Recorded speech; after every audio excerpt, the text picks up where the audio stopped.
Mazal Tov pour notre très cher Khatan Kala, notre très chère Sophie et Olivier. Vous n'êtes pas filmés, vous inquiétez pas. Même si vous pouvez sourire car vous êtes. Voilà, vous avez tout compris. On va apprendre ce soir ensemble justement parce qu'on se réjouit, on se réunit pour le Khatan Kala. On va apprendre ensemble en quelques minutes quel est le but des Sheva Brachot. Pourquoi on fait un Sheva Brachot? Quel est le sens de Sheva Brachot? D'abord, la traduction de Sheva Brachot veut dire 7 bénédictions. Alors pourquoi on fait cette bénédiction? Assis-toi, merci, Lechaim. Ici à côté, pourquoi tu as une place là-bas? Tu veux mettre ici à côté, Yann, ici à côté. Ah, tu veux dire bonjour, bien sûr, tu veux dire bonjour. Sauf que ce qu'on va voir aujourd'hui ensemble, justement, comme plusieurs personnes nous ont demandé, quel est le but? À quoi ça sert de faire Sheva Brachot? Pourquoi on fait Sheva Brachot? Quel est le sens derrière Sheva Brachot? Alors, qu'est-ce qui peut me répondre? En commençant par M. Rabin qui est à côté de moi. Quel est le sens? Quel est le but? À quoi ça sert? Pourquoi on le fait? Comment on doit le faire? Donner un maximum de bénédictions aux nouveaux mariés. Si tu veux, exactement. Si tu veux. Qui d'autre? On va demander au Khatan. On va demander à notre cher Khatan. C'est pas l'intéressé. D'abord l'intéressé. D'abord les Chaim, avant de parler les Chaim. D'abord. Est-ce que le Khatan Kala peut nous dire c'est quoi? Quelle est la raison? Je ne sais pas. Non, très bien. C'est pour ça qu'on est là ce soir. D'accord? D'abord la traduction du mot. Tu veux donner la fin? Il est reparti? On va le rappeler après. D'abord, on va expliquer devant tout à l'heure Mazal Tov à la maman qui est présente. Mazal Tov. Ainsi que la tante, ainsi que les membres de famille qui sont présents, qui sont venus de loin de Narbonne. On a même le frère qui est sorti de l'hôpital aujourd'hui. Il a tellement dansé au mariage qu'il s'est cassé. C'est à cause du mariage, tout ça. Et je suis content d'être là parmi nous, c'est un plaisir, un plaisir. C'est vous qu'on cherche. Oui, là. Au travail, comme on dit. Souriez, vous êtes filmés. Alors, quel est le but? Sheva Brachot veut dire d'abord 7 bénédictions. Traduction. D'abord, et ça, c'est les brachot qu'on dit à chaque fois au mariage et qu'on a l'habitude de dire pendant les Shivat Yemei HaMishte, pendant les 7 jours après le mariage. D'accord? En général. À la fin de Birkat Hamazon. Les 7 jours après le mariage, ce sont 7 jours qui sont considérés dans lesquels le roi et la reine, le Khatan et la Kala sont considérés comme une roi et une reine. On a l'habitude de faire chaque jour un repas en l'honneur du Khatan et de la Kala. Et puisqu'on termine ce repas avec Birkat Hamazon, avec Sheva Brachot, ça c'est l'alarme qui vous a surveillé, c'est pour ça qu'on doit faire Sheva Brachot. On a l'habitude de les appeler les 7 bénédictions. Alors, où ils sont les 7 bénédictions sous la Choupa? Sous la Choupa, on avait la bénédiction, on avait la bénédiction Boré Priagafen. Et après ça, avec lui. Et après ça, on avait les 6 bénédictions qui suivent. Voici, tu vois le sens d'abord des 6 bénédictions. D'abord, on a dit Baruch Ata Hashem, Boré Priagafen, que Dieu a créé le vin. La deuxième, Shakol Bara Levodo, que Dieu il a tout créé en son honneur. Troisième, Yetzera Adam, qu'il a créé l'homme. Quatrième, Ashayatzar et Adam et Talmo, il a créé l'être humain avec à son image. C'est le mot que sur la paracha qu'on a vu la semaine dernière de Bereshit. Vite, qu'il nomme il a demandé de faire un édifice éternel. On termine, Yetzera Adam, celui qui vient. Et on termine, Yetzera Adam, qui crée, celui qui a créé l'homme. Ça, c'est à 6. On demande d'être réjoui, d'être plein de joie. Avec tous les enfants qui vont se réjouir dans la joie. Mais sa mère, c'est une prière sur Jérusalem. On demande à Dieu de réjouir Sion, la ville de Jérusalem, avec ses enfants. Sa mère, c'est Samarei, Maovim. Pour l'instant, c'est la traduction. Après, on verra l'explication. Mais rien pour le marié pour l'instant. On arrive, tout ça, c'est pour le marié. Réjouis les amis amoureux, comme le Créateur t'a réjoui dans le paradis. Et ça, c'est dans lequel on compare tous les mariés à Adam et Ève. Comme on dit à chaque fois sur Adam, et on a vu ça dans les cours, chaque marié, on le compare à Adam et Ève. On demande à la maman, quelle est la spécialité d'Adam et Ève? Vous avez entendu parler d'Adam et Ève. Qu'est-ce qu'ils avaient de spécial, Adam et Ève? Alors moi, je vais vous dire, d'abord, Adam et Ève n'avaient pas de beaux-parents. Numéro 1. Mais ils n'avaient aussi pas de parents. Et néanmoins, ce n'est pas pour autant que le couple s'en est bien sorti. Parce que 3 heures après le mariage, il y avait déjà la première dispute. Pas seulement la première dispute, Adam, quand il a mangé du fruit de l'arbre de la connaissance, on lui a dit pourquoi tu as mangé? Il a dit c'est la femme que tu m'as donnée qui m'a fait faute. Ça montre comment il était déjà ingrat à peine au début. Et là, tous les hommes ont appris après le mariage que quoi qu'il se passe, ils mettent sur la faute de leur femme. Ça, j'ai vu plusieurs fois. Il y a des exceptions. En général, c'est ce qui se passe, attends-toi. D'accord? Si tu penses que c'est ce qui va se passer, ça va se passer. On dit qu'il y a une différence entre un couple, première année de mariage et après les années de mariage. C'est que la première année de mariage, quand la femme elle passe dans la rue et qu'elle est tombée par terre, alors le mari dit, je vais appeler la mairie, je vais faire un scandale, qu'il ne sait pas construire des trottoirs, tout ce qu'ils sont en train de faire c'est une catastrophe, ma femme elle tombe par terre, elle s'est fait mal. S'il repasse au même endroit 5 ans après le mariage, le mari il insulte sa femme de tous les noms, tu n'es pas capable de marcher, tu fais attention, tu marches. Ça c'est ce qu'il faut quelques années de mariage. Tu rigoles, vaut mieux que tu... Rigole. Comment on dit? Vaut mieux rigoler que pleurer. Mais tu sais quoi Sophie? Rigole, faut vite de rigoler.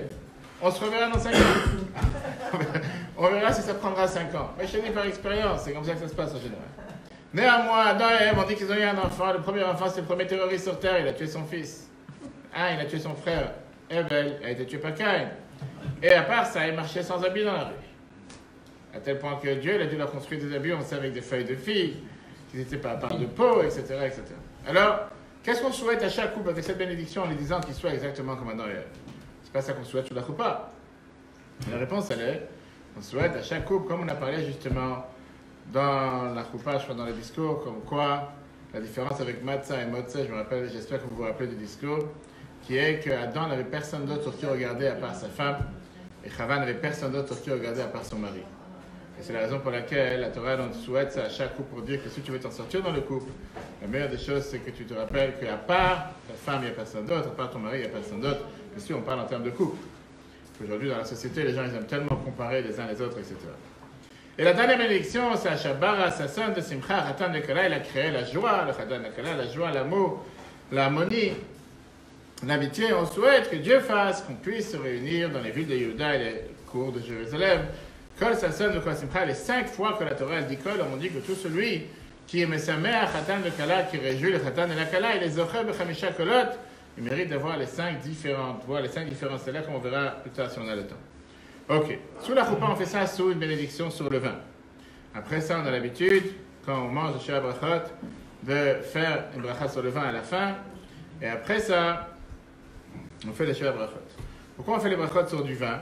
Tout d'abord parce que la Torah considère que le vin, c'est une boisson importante. Il y a des personnes qu'on peut exclure, qui ont l'habitude de boire du vin en général, comme de la limonade. Mais en règle générale, le vin, c'est considéré une boisson importante.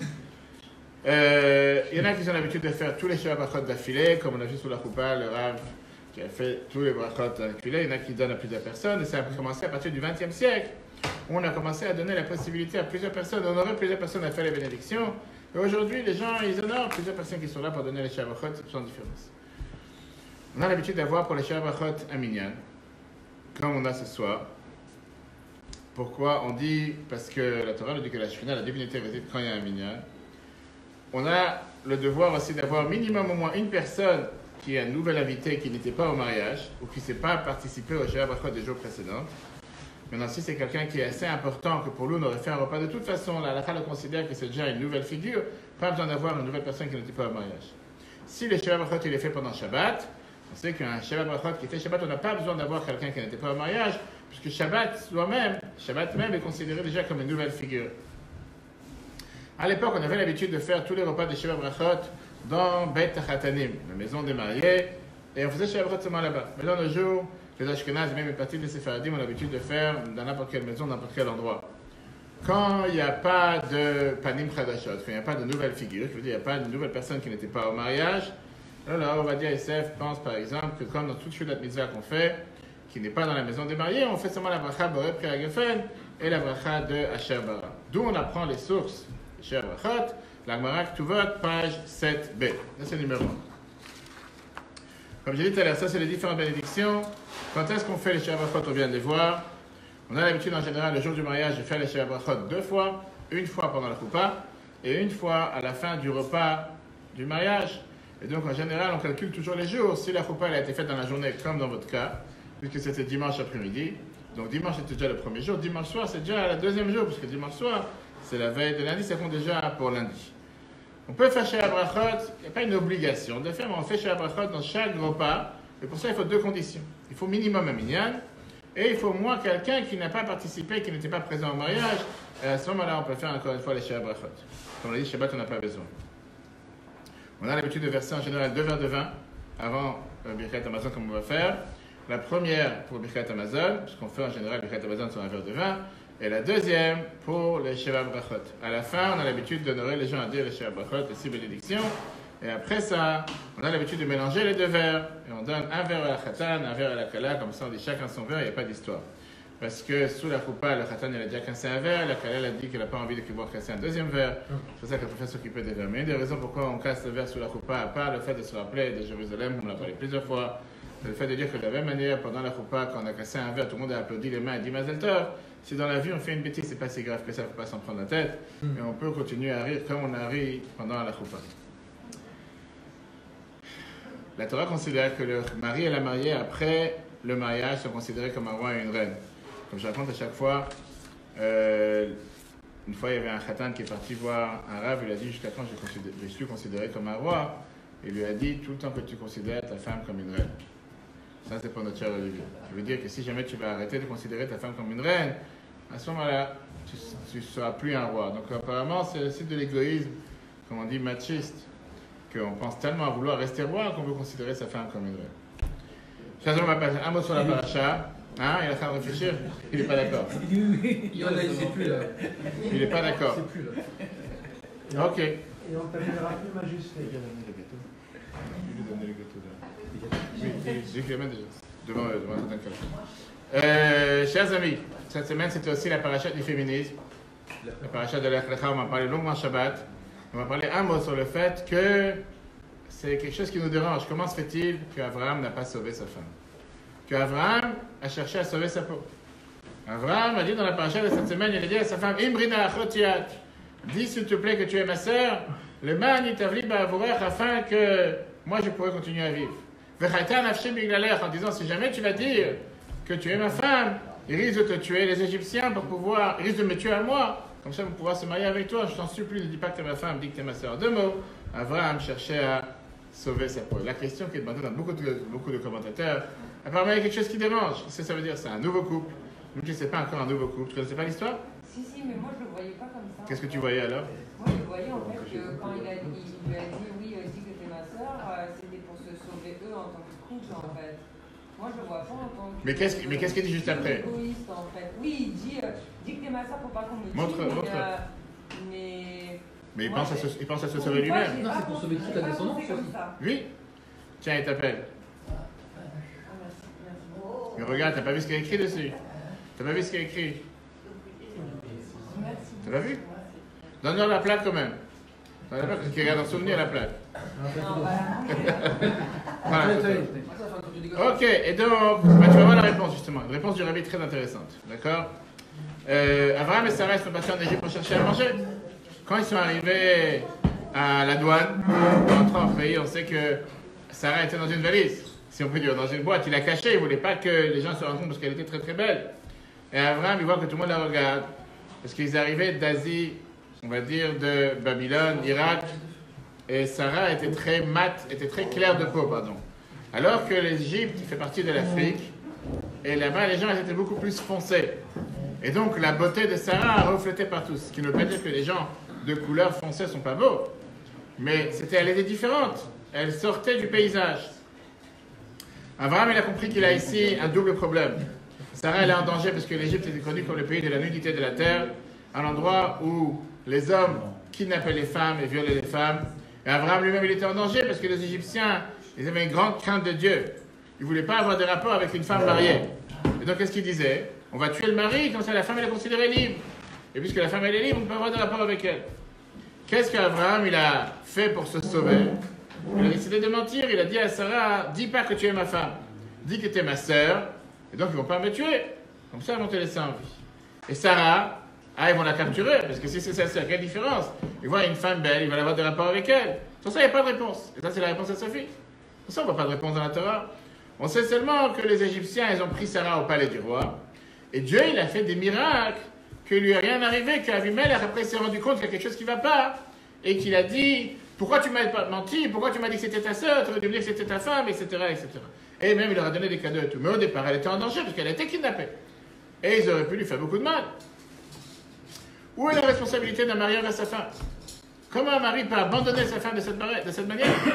Il n'était pas censé savoir au départ qu'il allait avoir de tels miracles. Et c'est une question en deux tranchants. Tout d'abord, Abraham, c'est pas un peureux. Il n'a jamais eu peur. De la paracha de cette semaine, on voit comment il est parti faire la guerre avec les rois, etc. Abraham, il a dit, c'est pas que moi je peux me sauver. Moi, je peux pas me sauver. Alors moi, je vais essayer de truander la loi pour faire en sorte que je passe comme un inconnu ici. La paracha nous parle de la guerre des rois, la guerre des 9 empires, où il y a eu, dans le Negev, où il y a eu 4 rois qui ont gagné 5 rois. Les 4 rois ont conquéré la ville de Sodome avec Lot. Abraham, il n'a pas pensé 2 fois, il est parti faire la guerre contre ces 4 rois que eux-mêmes avaient déjà conquéri 5 rois pour aller sauver son neveu. Alors pour tous les autres, il est capable d'être fort, et pour sa propre femme, il n'est pas capable d'être fort. Abraham, il aurait dû jouer le fort avec sa femme en disant, si quelqu'un, il ose toucher ma femme. Deuxième question. Abraham était énormément, transmis pour sa femme. Abraham, on va voir dans 2 semaines, l'honneur qu'il lui a fait, qu'il a cherché à vouloir l'enterrer dans l'endroit la plus importante du monde. Et comment ça se fait que là, tout d'un coup, Abraham, il est paumé? Où est passée la force d'Abraham et l'amour d'Abraham en étant en Égypte? Vous n'avez pas coupé un morceau? Il faut qu'elle coupe là. Mais tu lui donnes la permission de couper? Voilà. Et elle vous donne la permission, vous autorise. Vous autorise. Non, va chercher ce qu'il il est capable d'attendre toute la nuit. Il est capable d'attendre toute la nuit. Il va attendre encore 1 heure. Il n'y a pas de problème. C'est juste. Tu sais, des gens comme ça, les gens sont formatés comme ça. Pour ne couche pas. Moi, j'ai l'habitude, c'est vous. Oui, tout à fait. Sauf que si c'est pour le couper quand tu es parti, ça ne sert à rien. Ah oui, il vaut mieux le manger. Voilà, tu comprends. Donc, avec la permission de Sophie, on a résolu le problème. Si tu veux après, je te donne un couteau, tu fais comme si tu coupes, ça c'est pas. Donc ça c'est la question qui dérange, d'accord? Ramban Nachmani nous répond, et regardez bien, ça c'est pour répondre à ce que tu viens de dire. Ramban te répond que c'était une faute de la part d'Abraham. C'était une faute. Ramban te dit que le fait qu'il est descendu en Égypte c'était une faute. Que Dieu l'a envoyé en Israël. D'aller en terre de Canaan, en Israël. Comment? Parce qu'ils ont peur de la famine, ils s'enfuient en Égypte. Et donc à cause de ça, il a fait une deuxième faute qui ne s'est pas soucié à sa femme. C'était une faute. Et c'est difficile à comprendre une chose pareille. Tout d'abord, parce que, bravo, ta place est là, on t'a attendu. Va te lever tout de suite, petit. Tout d'abord, quelqu'un de normal ne va pas faire une chose pareille. Plus forcément quelqu'un comme Abraham. Comme on l'a dit, Abraham, il va recommencer la même histoire. On va voir que pas seulement Abraham va le faire, mais même Yitzhak il va le faire. Dans les parachutes, après on voit comment Abraham et Yitzhak ils vont dans la terre de Gra, à Gaza aujourd'hui. Et le roi Avimelech, il va menacer leur femme. Et il recommence la même histoire. Dit que t'es ma sœur et leurs femmes sont. On voit encore une fois la même histoire. Il y a quelque chose qui est beaucoup plus profond dans tout ça. Le Babanel, Rabbi Ovadia de Sforno, qui est un commentateur du Chumash, dit qu'Abraham, il a voulu jouer comme tous les Juifs aiment faire, jouer avec le temps. Tu dis aux Juifs venir chez la brotte à 20h, ils arrivent à 9h15. C'est un exemple. Ils sont là. Il s'est dit, vas-y, faites-lui une assiette. Comment il s'appelle? Monsieur le chef. Faites-lui une grande assiette, s'il vous plaît. Ça va le. Après les couteaux. C'est pas tout gérer, tu gères tout. C'est libre service. C'est libre service et c'est servez-vous, je sais pas comment ça s'appelle. Donc c'est très net, prendre du temps. Attends un jour, encore 1 heure. Peut-être il y aura un miracle, comme le gouvernement d'Israël aujourd'hui. En attendant, il n'y a pas de gouvernement. En attendant, on traîne encore 1 semaine. Pour l'instant, ça traîne. Peut-être ma chère va arriver, peut-être Pharaon va mourir, peut-être les deux vont se passer ensemble. Ça, c'était pour gagner du temps. Ça, c'est une chose. Mais quand il a dit, et d'où on sait ça, dans l'histoire, on voit comment il dit Achotiat, tu es ma sœur. Pourquoi Abraham il s'est dit je suis ton frère? Apparemment il voulait se séparer d'elle. Et donc il aurait pu clairement dire je ne connais pas cette femme. Pourquoi dire tu es ma sœur? Il a pu lui dire je ne connais pas, je ne sais pas c'est qui cette femme. On s'est rencontrés à la douane, on était assis ensemble dans l'avion. Puis on a fait un bout de voyage ensemble, elle m'a aidé à porter mes valises. Elle m'a aidé à elle a aidé à porter ses cachets. Elle m'a aidé à porter mes valises. Mais quel rapport? Ou bien elle peut dire je suis son chauffeur d'Uber. Va savoir, je travaille pour Uber, c'est pour ça que je l'ai pris à les hommes en Égypte. Pourquoi dire c'est mon frère? Mais à l'époque, la coutume était que le frère était le responsable de la famille pour gérer les affaires, pour combien d'argent on va donner à sa sœur pour le mariage. Ce qu'on appelle aujourd'hui dans certains quartiers le grand frère. Il ne faut pas dire le chouf, il ne faut pas dire beaucoup d'autres choses. Mais on appelle aujourd'hui les grands frères. Il ne faut pas dire le caïd, on va savoir. C'est comme ça on appelle. Aujourd'hui, ça s'appelle le grand frère. Très bien. Et donc, on verra dans la paracha plus tard, dans Chaye Sarah comme Eliezer, il va dans la maison de Rivka pour parler avec Lavan, son père, par rapport à ramener Rivka pour le fils d'Abraham, pour Yitzhak. Et c'est pas avec les parents qui parlent. Dans Vayishlach, on voit comment Shrem, il essaie de laisser Dina, la fille de Yaakov, chez lui à la maison, et il parle avec les frères, il ne parle pas avec les parents. Donc Abraham, il voulait être comme si, on va dire, l'homme mitoyen, celui qui est au milieu pour justement gérer, comment on va gérer le mariage de Sarah avec Pharaon. Et comme ça, il va commencer à pourparler, il va commencer à discuter, il va commencer à débattre, combien il est prêt à payer, etc. Et en attendant, on va trouver un moyen comment on s'enfuit du pays. Ça, c'est ça, mais ça ne répond pas à la question. Parce que d'après ce plan, le plan, il n'est pas passé comme il fallait. La preuve, c'est qu'ils ont pris Sarah chez le roi. Et comment ça se fait qu'Abraham, il n'a pas, une fois que Sarah elle a été kidnappée, comment ça se fait qu'il n'a pas commencé à dire, j'attaque, je lance mon plan B et je vais tout faire pour la sauver. Pas seulement que la question est troublante, mais la réponse elle est tellement riche, et c'est une réponse du Rabbi Lubavitch, une réponse tellement importante pour le coup pour ce soir. Et c'est une réponse qui nous amène du Zohar, quand on est aujourd'hui avec le féminisme par excellence, surtout en Israël, qu'on est capable d'annuler un concert ces derniers jours qui aurait dû se passer pour le Rafir, qui est connu comme une personne qui a tellement fait pour le malheur d'Israël parce qu'il n'y avait pas des chanteuses femmes. Et au nom du féminisme, aujourd'hui, on fait tout et n'importe quoi. La Bible donne une réponse merveilleuse. Abraham n'a pas protégé Sarah. Pourquoi? Parce que Sarah n'avait pas besoin de sa protection.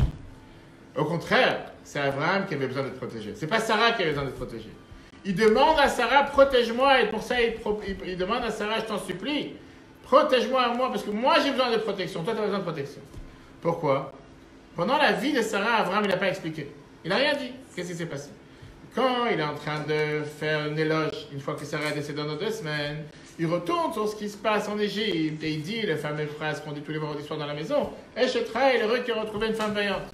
D'où vient cette histoire? Sur quelle personne ça a été dit? Bien sûr, ça vient du livre de Mishlei qui a été dit par le roi Salomon.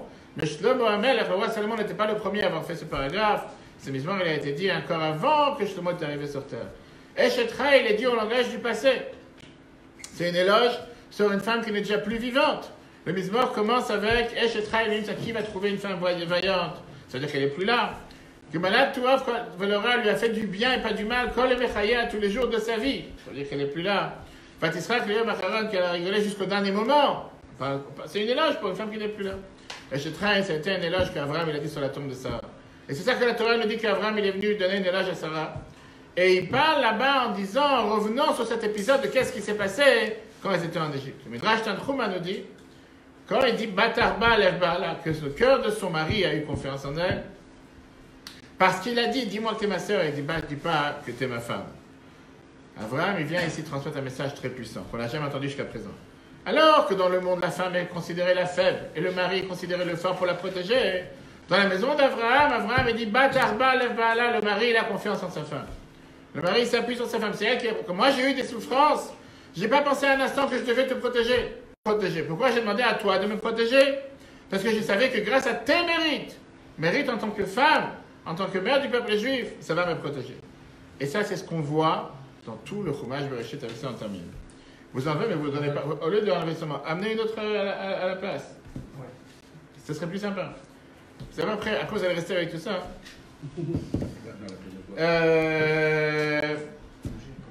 Qu'est-ce que je disais? On voit ça dans tout le Chumash Bereshit. On voit comment les matriarches, leur sainteté est beaucoup plus grande que tous les patriarches. On voit comment Abraham, il débat avec Sarah, comment éduquer son fils Yitzhak. Dieu lui dit la phrase la plus féministe qui existe dans toute la Torah. Tout ce que ta femme Sarah te dit, tu dois l'écouter. Sauf que c'est pas pour toutes les femmes, parce que c'est seulement celle qui s'appelle Sarah. Non, elle n'est pas d'accord. Parce que t'as beaucoup de femmes qui te disent, tu vois, la Torah te dit, fais écouter les femmes. La Torah te dit que ta femme Sarah te dit. Ma mère s'appelle Sarah. Mais pas tout le monde s'appelle Sarah. Et qu'est-ce que la Torah te dit? Quand l'achètement, n'importe quel domaine. Rachid te dit, de là on apprend qu'Abraham, il était un second degré par rapport à Abraham, par rapport à la prophétie. Pardon, Abraham était au niveau moins important en prophétie que Sarah. La sainteté de Sarah, c'est pas seulement dans la prophétie, c'est même dans la vie. On voit que dans la tente de Sarah, il y avait ces 3 miracles. Il y avait le nuage qui était sur la tente, qui montrait qu'il y avait la divinité dessus. Il y avait la bracha dans la pâte d'un vendredi à vendredi. Il y avait les bougies qui étaient allumées d'un vendredi à vendredi. Et quand Sarah est décédée, tous ces miracles ont disparu. Quand est-ce qu'ils sont revenus? Quand Rivka est rentrée dans la tente. Ça veut dire quoi? Que la sainteté, la justice d'Abraham ne servait à rien, si on peut dire, parce qu'Abraham n'a pas fait revenir les miracles, ça dépendait seulement des femmes. Et pareil, quand on descend dans les générations suivantes, on voit comment, quand les bénédictions elles ont été prises, Rivka, elle sait mieux que Yitzhak, qui est apte à recevoir la bénédiction. Dans la génération d'après, on voit comment Yaakov, il s'enferme dans les champs, et grâce aux mères du peuple juif, tous les 12 tribus naissent. Et donc, c'est sûr qu'Abraham ne s'inquiétait pas pour Sarah. Il connaissait l'ange qui accompagnait Sarah. Il savait très bien que rien n'allait lui arriver. Et la preuve, c'est que rien ne lui est arrivé. Au contraire, il lui a dit sauve-moi en disant que tu es ma sœur. C'est ce qui s'est passé. La Torah nous dit qu'il y avait un ange qui s'est caché derrière Sarah dans le palais de Pharaon. Et il ne pouvait pas s'approcher de Sarah, comme le Zohar nous dit. Qu'est-ce qu'on apprend de tout ça, chers amis? Le jour de la naissance de la rabbinite Chaya Mishka, les femmes du rabbi, les femmes Chabad à New York avaient l'habitude de lui offrir un bouquet de fleurs. Et ils mettaient aussi une enveloppe pour lui demander des bénédictions. Le secrétaire qui travaillait dans le bureau du rabbi, dans la maison du rabbi, il a arraché la lettre avec les demandes de bénédiction. Il l'a mis de côté et il a donné les fleurs à la rabbinite. Et l'enveloppe, il a donné au bureau du rabbi.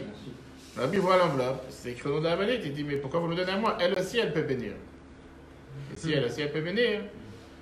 Qu'est-ce que ça veut dire? La Torah nous dit ça c'est pour toi, mon cher Olivier. La bracha dans la maison se trouve grâce à la femme. Le mari peut faire des grandes choses. Mais l'aide de Dieu dans la maison dépend de la femme, que la femme soit heureuse et la femme soit joyeuse. Et c'est pour ça que les femmes sont plus nombreuses que les hommes ce soir. Pourquoi? La Torah termine en te disant que Pharaon n'arrivait pas à croire la sainteté de Sarah. Elle lui a donné des cadeaux, elle lui a donné tout ce qu'il fallait. Ils sont devenus riches grâce à elle. Le Zohar nous dit qu'Abraham s'est enrichi grâce à Sarah. La Gemara Bava Metzia, page 59, te dit En bracha metsuya betorbeto shel adam. Il n'y a pas de bénédiction dans la maison d'un homme. Et la bijouille d'Ishto seulement grâce à sa femme. Et la Gemara termine en te disant Kabdu et neshatechem kedesh etitashlu. Vous devez honorer vos femmes afin de devenir riches. Donc, tout celui qui cherche la richesse, chers amis, il sait quoi faire. Souhaitez un grand mazal tov à notre très cher Olivier et sa fille. Que Dieu fasse que dans la maison, il y a toujours la joie, il y a toujours le bonheur, il y a toujours la simcha. Les enfants qui arrivent chez Dieu, qu'ils soient élevés dans la Torah et les mitzvot. Et rappelez-vous que le travail de Sénéman et votre famille, il attend d'être servi. Lui, c'est quelqu'un qui est habitué à être servi par un chef. Lui, il va être servi par un chef. Lui, sans, on ne le sert pas, il ne se sert pas. Il a l'habitude, il est toujours dans les clubs VIP, il est toujours dans la classe premium. Lui est toujours. Que Dieu vous bénisse, qu'on voit toujours la maman, le frère, le fouage, les mains pour le bras. Toute la famille qui est ici réunie, ça nous fait énormément plaisir de voir Betrabat. Revenez quand vous voulez, le Betrabat c'est votre maison. Je parle du Betrabat 77 et surtout qu'on se voit très très prochainement à Yerushalayim avec le de Mashiach. À ce moment-là, on n'aura que la joie et comme on a dit dans la dernière bénédiction, Kol Sassan, de Kol Simcha, Kol Khatan, de Kol Kala, Lechaim à tous. Cours sur un replay sur l'application E-Torah, E-Torah H. Et juste après, on va passer au Shir Brachot.